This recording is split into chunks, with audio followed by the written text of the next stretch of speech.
Hello everyone, I am Sirisha. Welcome back to Creative Math 07. In my last video, I shared a playlist for 10th class focused on exams. If you haven't watched it, please check it out. The link is in the description. I mentioned I would start with the chapter on statistics. Before diving into the problems, let's review some basic concepts in statistics. What does statistics mean? What are some basic terms in statistics that you already know from earlier classes? Now let's get into the video. What does statistics mean? Statistics is a branch of mathematics. It deals with the study of the collection, analysis, interpretation, and organization of data. Statistics. It helps us understand large amounts of information by finding patterns, summarizing the key details, and drawing conclusions. What are the key points of statistics? Collecting data, which means gathering information from different sources.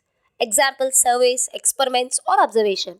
Organizing data, arranging data in a meaningful way like sorting or grouping it to make it easier to understand. Summarizing data, using numbers like average, totals, or percentage to explain large amounts of data in a simple way. Analyzing data, looking at the data to find patterns, trends, or unusual points that can help answer questions or solve problems. Making predictions and decisions. Let's see some examples of where we use statistics. Maintaining marks of a class, students' information, taking a survey, sales production, weather data, sports scores, health records, etc.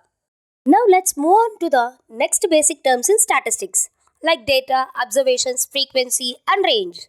You are already familiar with these words.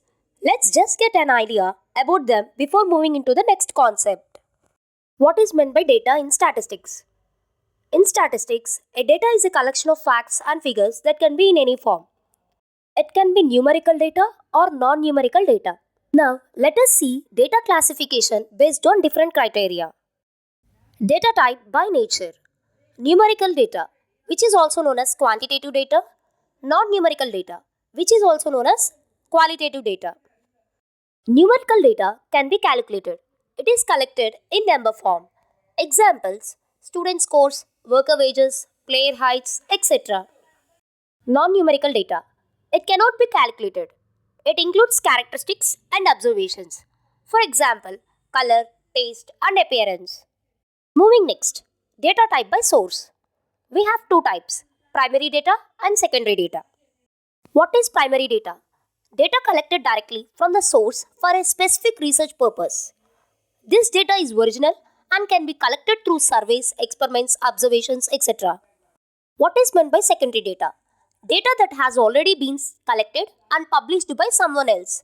It includes sources such as books, journals, research reports, and government databases.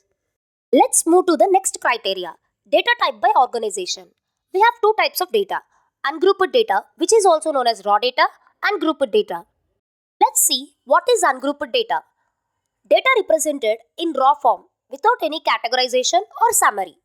It often includes individual data points. Now coming to grouped data. Data that is organized into categories or groups, often presented in the form of frequency distributions, tables, or histograms. Now let us have some examples for ungrouped data and grouped data. Example for ungrouped data. Ungrouped data is also known as raw data. It refers to individual data points listed separately without being organized into categories or groups. For example, test scores of 10 students, heights in centimeters of 8 people, daily temperatures for a week, monthly salaries of 6 employees, etc. Let's see an example for grouped data. It involves organizing raw data into classes or intervals, usually for easier analysis or presentation. For example, heights in centimeters grouped into intervals. 150 to 159 centimeters. The people who are having 150 to 159 centimeters height will fall into this group. In this example, I have two people who fall in 150 to 159 centimeters group. Similarly, you can have the remaining. Now, let us move to the next basic term which is commonly used in statistics, that is observation. What is an observation? An observation refers to a single data value or measurement collected during an experiment or survey. It can be expressed as a number or as a quality. Let us see an example. Numerical, which is also quantitative. The ages of a person in a survey. If the ages recorded are 25, 30, 45 and 60, Each of these is a numerical observation. Let us see one more, qualitative or categorical observation. The color of a car in parking lot, red, blue, white, green, black, or the type of fruit sold in a market. Example, apple, banana, orange, etc.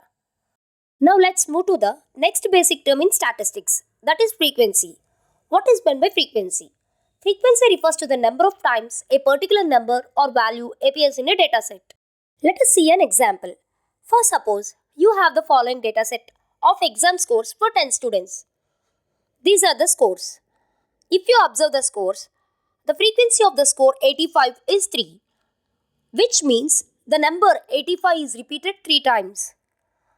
Similarly, you can write frequency for remaining scores. Now, let us move to the next basic term in statistics, that is range. What is range? The range is defined as the difference between the highest and lowest values in a dataset. Or you can say the range is a measure of how spread out the values in a dataset are. How do you find the range? This is the formula. Range is equal to maximum value minus minimum value. Let us see an example. The following dataset of test scores 55, 70, 85, 90, 100. Find the range. You have to first identify the maximum value and minimum value from the given test scores. Here the maximum value is 100 and the minimum value is 55. We know the formula for range. Range is equal to maximum value minus minimum value. 100 minus 55, 45. So the range of the test scores is 45. So this is how we find the range. Now let us move to the next concept, which is most important in statistics, that is measures of central tendency. What do you mean by measures of central tendency? Measures of central tendency are statistical tools used to describe the center or typically value of a set of data. The three main measures of central tendency are mean, median and mode. Now we have measures of central tendency for grouped data and ungrouped data set. In this video, we have come across basic terms in statistics like data, observation, frequency and range with examples. In my upcoming video, I am going to discuss how to find mean, median and mode for ungrouped data. I hope you found this video helpful. Please don't forget to like, share and subscribe for more.